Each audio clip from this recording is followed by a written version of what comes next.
Всем привет! В этом видео я буду сравнивать два города. Мой родной город Минск, который находится в Беларуси, и Вильнюс, город, в котором я в настоящее время проживаю. Оба города являются столицами, поэтому, я думаю, сравнение будет справедливым. Как всегда, я расскажу не только о плюсах, но и о минусах обеих столиц. Итак, первое. Вода в водопроводных кранах Вильнюса гораздо чище и лучше по качеству, чем в Минске. Я слышала, что многие жители литовской столицы не покупают питьевую воду в магазинах, а пьют ее просто из-под крана. Ну и когда принимаешь душ, кожа не сохнет и не нуждается в дополнительном увлажнении. Во многих районах белорусской столицы лучше не пить воду из-под крана, а после водных процедур ты часто замечаешь, как сильно сохнет твоя кожа, чувствуешь дискомфорт, поэтому приходится после каждого похода в душ обмазываться кремом для тела, чтобы снять эти неприятные ощущения. Второе. В Вильнюсе я не раз видела, как люди берут покрывало и еду, выходят из своей квартиры и устраивают пикники прямо во дворе многоэтажного дома. В Беларуси так никто не делает. Для нас это выглядит странно. Что скажут люди? А если знакомые и соседи увидят, то вообще будут смеяться. В парке возможно, но не во дворе дома. А жаль. Мне кажется, это хорошая идея. Не нужно далеко ехать, чтобы расслабиться на природе и хорошо провести время.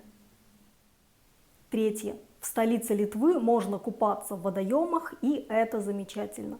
Вода в реках и озерах чистая, на пляжах есть биотуалеты, урны для мусора, прицепы для передвижной торговли мороженым, перекусами и напитками. Также могут быть столики, скамейки и мангал.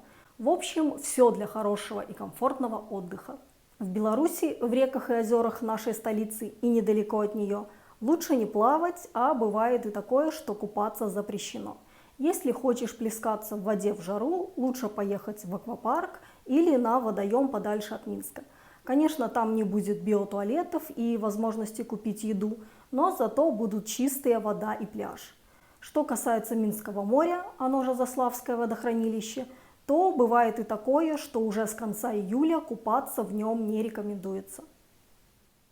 Четвертое. В Вильнюсе много велосипедных дорожек, а это значит, что велосипедисты здесь не мешают пешеходам. Есть даже специальные велосипедные маршруты, и их немало.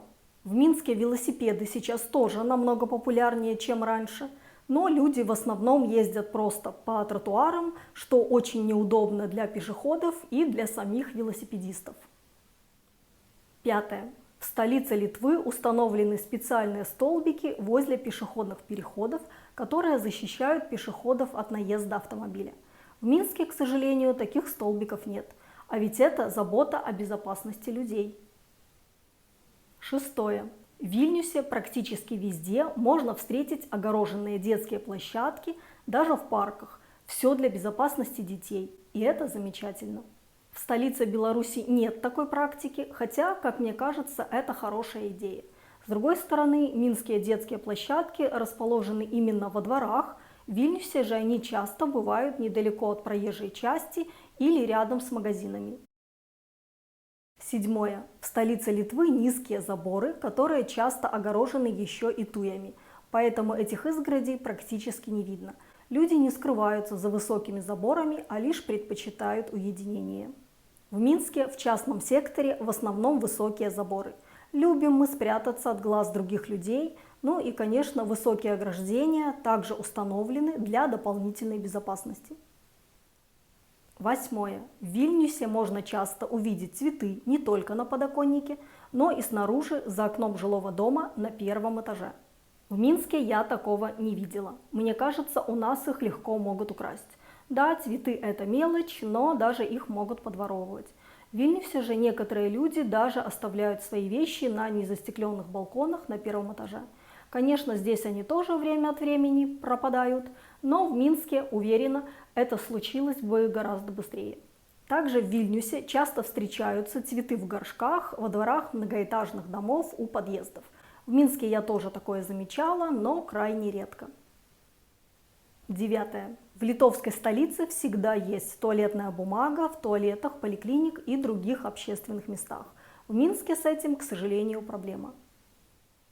10. В столице Беларуси есть метро, и это очень удобно. В Вильнюсе же курсируют в основном автобусы и троллейбусы. Конечно, помимо этого здесь есть частные автобусы, маршрутное такси и даже электрички. Как мне кажется, следующие в основном с окраин города до вокзала. Также я читала, что имеется проект по строительству метро в Вильнюсе или будет какой-то скоростной трамвай. Неплохо. 11. Хотя некоторые люди утверждают, что Вильнюс по размерам больше Минска, но я думаю, что это неправда. В Минске широкие улицы, много проспектов. В Вильнюсе же, в свою очередь, сохранилось гораздо больше старинных зданий, как мне кажется, поэтому архитектура литовской столицы мне нравится больше. Но люблю я красивую старинную архитектуру. 12. В столице Литвы практически везде настоящие заросли, леса, а не парки, как в Минске. Иногда кажется, что Вильнюс – это один большой лес, и в этом лесу построены дома для людей. Лично для меня это странно и непривычно. Конечно, в этих лесах можно увидеть много разных животных, это сохраняет фауну, это очень мило, но я в таком городе чувствую себя не очень комфортно. Мне больше нравятся ухоженные минские парки. 13. В столице Литвы много невысоких зданий, 3-5 этажей. По моему мнению, это, конечно же, красиво, но не практично, потому что вечно будет стоять проблема нехватки жилья. В столице Беларуси сейчас даже 9-этажные дома строят редко. За последние 10 лет минские новостройки выросли в среднем на 5 этажей. Самый высокий жилой дом в Минске, Лазурит, на проспекте Победителей, сейчас в процессе строительства. Его этажность достигнет рекордной для Беларуси отметки в 37 этажей.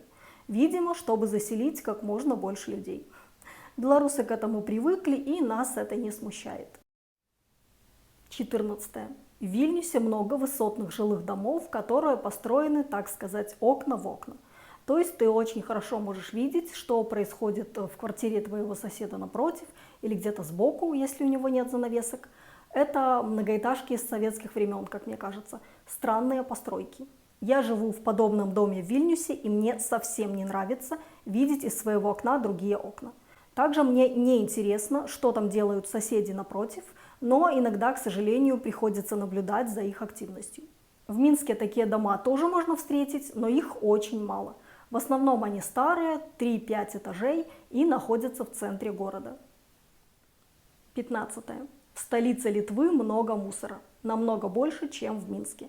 Здесь редко можно увидеть дворника на улице. Никто не метет эту улицу каждый день. Насколько я знаю, иногда волонтеры убирают мусор в лесу, возле дорог и подъездов, но это случается редко. Я так поняла, что многие вильнюсцы сами подчищают свои дворы. В Минске же, напротив, очень чисто, и белорусы этим гордятся. Конечно же, это заслуга не только властей и дворников, но и самих минчан. Мы приучены не мусорить. К тому же урны для мусора у нас на каждом шагу, в отличие от Вильнюса, и это очень помогает многим людям донести свой мусор до положенного места. Дорогие мои, уверена, что среди моих зрителей будут люди, которые не согласятся с моим мнением, и это нормально. Вы можете писать свое в комментариях к этому видео, желательно в вежливой форме. Спасибо за просмотр, пока!